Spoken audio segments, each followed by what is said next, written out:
లేవియాకాండము 11వ అధ్యాయము.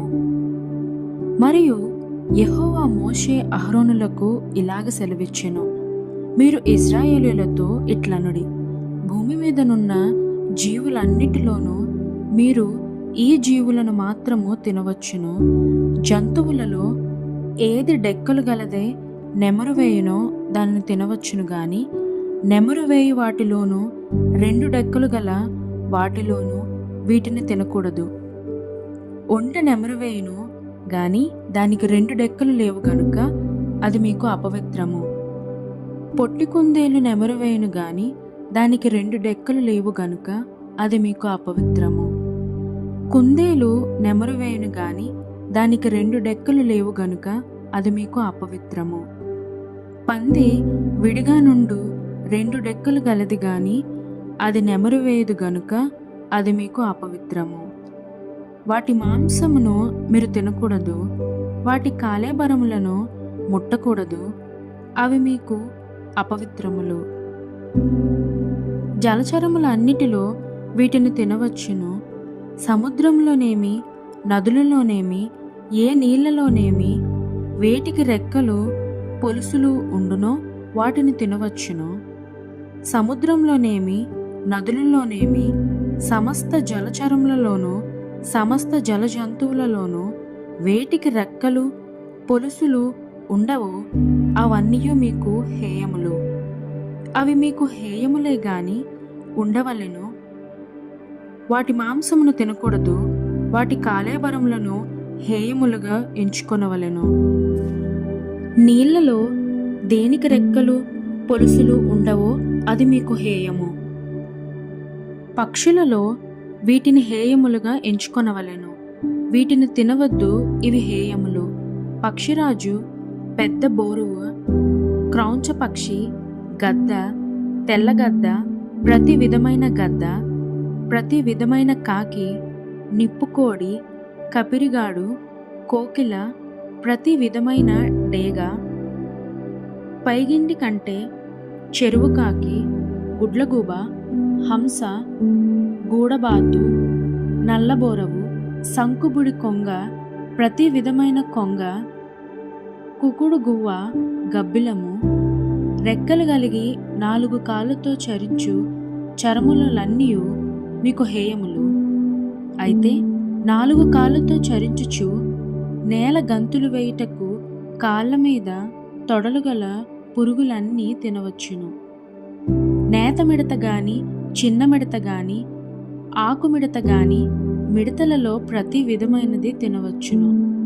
4 కాళ్ళు గల పురుగులన్నీ మీకు హేయములు. వాటి వలన మీరు అపవిత్రులగుదురు. వాటి కాలేబరములను ముట్టిన ప్రతివాడు సాయంకాలము వరకు అపవిత్రుడగును. వాటి కాలేబారములలో కొంచెమైనను మోసిన ప్రతివాడు తన బట్టలు ఉదుకుకొని సాయంకాలము వరకు అపవిత్రుడగును. 2 డెక్కలు గల జంతువులన్నిటిలో విడిగా చీలిన డెక్కలు లేకయు నెమరు వేయకయు నుండినవి మీకు అపవిత్రములు. వాటి కాలేబరములను ముట్టిన ప్రతివాడు అపవిత్రుడగును. 4 కాళ్ళతో నడుచు సమస్త జీవరాశులలో ఏవి అరకాలితో నడుచునో అవన్నీ అపవిత్రములు. వాటి కాలేబరములను ముట్టిన ప్రతివాడు సాయంకాలము వరకు అపవిత్రుడగును. వాటి కాలేబారమును మోసిన ప్రతివాడు తన బట్టలు ఉదుకుకొని సాయంకాలము వరకు అపవిత్రుడగును. అవి మీకు అపవిత్రమైనవి. నేల మీద ప్రాకు జీవరాశులలో మీకు అపవిత్రమైనవి ఏవనగా, చిన్న ముంగిస, చిన్న పందికొక్కు, ప్రతి విధమైన బల్లి, ఊసరవెల్లి, నేల ముసలి, తొండ, సరటము, అడవి ఎలుక. ప్రాకువాటిలో ఇవి మీకు అపవిత్రములు. ఇవి చచ్చిన తరువాత వీటిని ముట్టిన ప్రతివాడు సాయంకాలము వరకు అపవిత్రుడగును. వాటిలో చచ్చిన దాని కాలేబరము దేని మీద పడునో అది అపవిత్రమగును. అది చెక్క పాత్రయే గాని బట్టయే గాని చర్మమే గాని సంచియే గాని పనిచేయు ఉపకరణము ఏదియు గాని అయిన ఎడల దానిని నీళ్లలో వేయవలెను.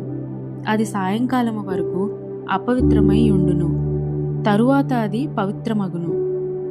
వీటిలో ఏదైనను మంటి పాత్రలో పడిన ఎడల దానిలోనిదంతయు అపవిత్రమగును, మీరు దానిని పగులుగొట్టవలెను. తినదగిన ఆహారం అంతటిలో దేని మీద ఆ నీళ్లు పడునో అది అపవిత్రమగును. అట్టి పాత్రలో త్రాగిన ఏ పానీయమునో అపవిత్రము. వాటి కాలేబరములలో కొంచెము దేని మీద పడునో అది అపవిత్రమగును. అది పొయ్యి అయినను కుంపటి అయినను దానిని పగలగొట్టవలెను. అవి అపవిత్రములు, అవి మీకు అపవిత్రములుగా ఉండవలెను.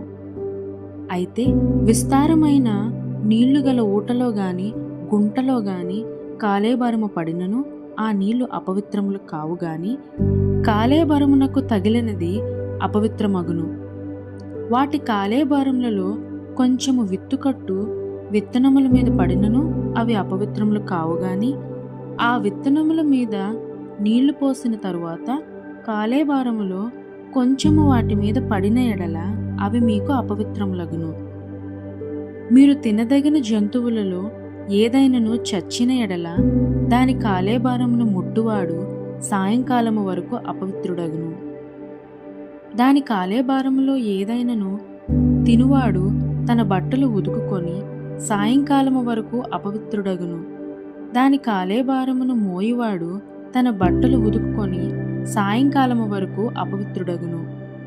నేల మీద ప్రాకు జీవరాశులన్నీయు హేయములు, వాటిని తినకూడదు.